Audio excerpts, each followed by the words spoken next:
Ruins are part of the fabric of our cities and countryside, and they have long fascinated artists and writers. Their appeal is paradoxical. A ruin is a vestige of a vanished world and a portent of things to come. It's a symbol of human achievement and of human mortality. Classical ruins often feature in the Renaissance paintings of the 16th century, but usually in the background, setting the scene for depictions of the Virgin and Child, for example. By the 18th century, however, ruination was at the forefront of European art, literature, architecture, and even garden design. No Englishman's estate was complete without a mock-dilapidated classical temple or Gothic folly. In the Romantic period, painters such as John Constable and J.M.W. Turner toured Britain in search of ruins, and William Wordsworth found inspiration in the remains of Tintern Abbey. The Germans coined a word for the obsession, Ruinenlust, and it's the subject of this new show at Tate Britain in London.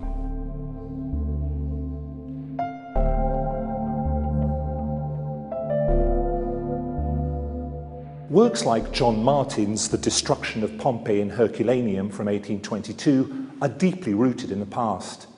But Ruinlust is as much about our preoccupation with the future. The 18th century French painter Hubert Robert depicted contemporary icons, including the Louvre, in an imagined state of picturesque collapse and was nicknamed Robert des Ruines. And the London architect Sir John Soane commissioned Joseph Gandy to paint his recently completed Bank of England in ruins.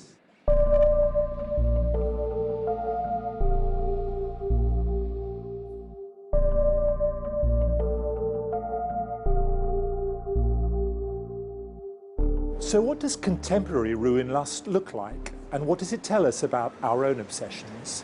In the 1980s, the photographer Keith Arnott mocked the ruin tradition in his series AONB, Areas of Outstanding Natural Beauty. But ruinlust has recently enjoyed a revival. Theatre performances in the urban ruins of today, disused warehouses and office blocks are common. There are countless photo essays documenting the sad decline of cities like Detroit. And the commercialisation of street art owes much to this growing appetite for photogenic urban decay. The writer Iain Sinclair has written about London's unloved and unlovely corners. His 1998 book Lights Out for the Territory traces 9 walks through the capital, and London Orbital, published in 2002, charts his walks around the M25 motorway. The interesting thing about the whole concept of ruins is that they move both ways in time. They anticipate the future as much as they reach back to the past. And in particular parts of London, as where we are now in East London in Bow, there is a sense of huge public spaces that have disappeared from view. This being St Clement's Hospital, which was once upon a time a Victorian workhouse of sinister aspect, which then becomes a psychiatric hospital, then falls into ruin, and in the future will become apartments, a gated community, a secure community again of a very different kind. In the interesting interim which we are in at present, invaders get in. There are people fascinated by the idea of an empty building, and a building where you can access the stories of so many lost lives. There's a massive appeal about the whole idea of the ruin, which is really that we are ourselves all future ruins. It's the equivalent of the memento mori, the idea in more of a Christian culture of keeping a skull on your desk and looking at what you would be. In a sense, it's looking at the skulls of buildings, temples, churches that have gone out of fashion, and seeing some aspect of the past in which we can recognize traces of ourselves, we hope, and therefore know ourselves better.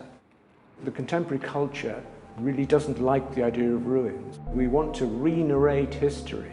We want to put up computer-generated versions. All of the building sites are surrounded by boards which have visions of buildings and stadia which quite often are never going to happen. Ruinlust gets complicated when the ruins in question are the result of contemporary conflict or natural disaster. Can we call them beautiful when they represent so much suffering? Robert Polidori's photographs of New Orleans post-Hurricane Katrina were controversial. The late John Updike accused him of lofty dispassion, asking, "Who is this book for?"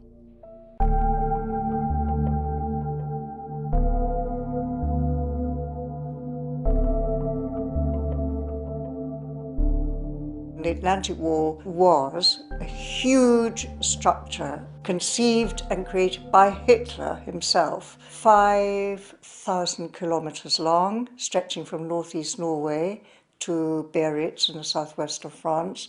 And the whole idea of it was to protect Europe, Nazi-occupied Europe, from an Allied invasion.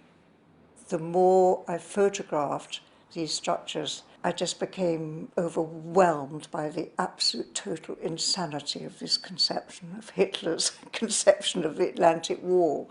And as we all know, subsequently, it didn't even work. So it's a sort of combination of this complete megalomaniac of staggering proportions, sort of creating this extraordinary wall which consumed huge quantities of concrete, iron, killed thousands and thousands of men, mostly prisoners of war. So it was extremely, actually very terrifying. The allure of the ruins for me as a photographer is essentially and first and foremost texture. The texture of the ruins is absolutely fantastic. The concrete erodes, it's become subject to, I suppose, chemical changes over the decades, over the last 70 years.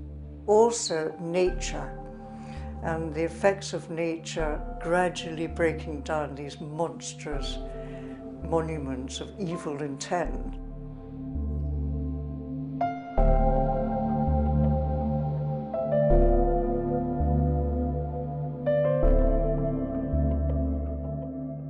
I think there is a difference between the Ruinenlust of the Romantic era and the way we regard today's dilapidated urban landscape. The greatest appeal of classical remains was to know that we emerged from them unscathed and went on to build bigger and better things. It wasn't a lust for ruins, it was a lust for life.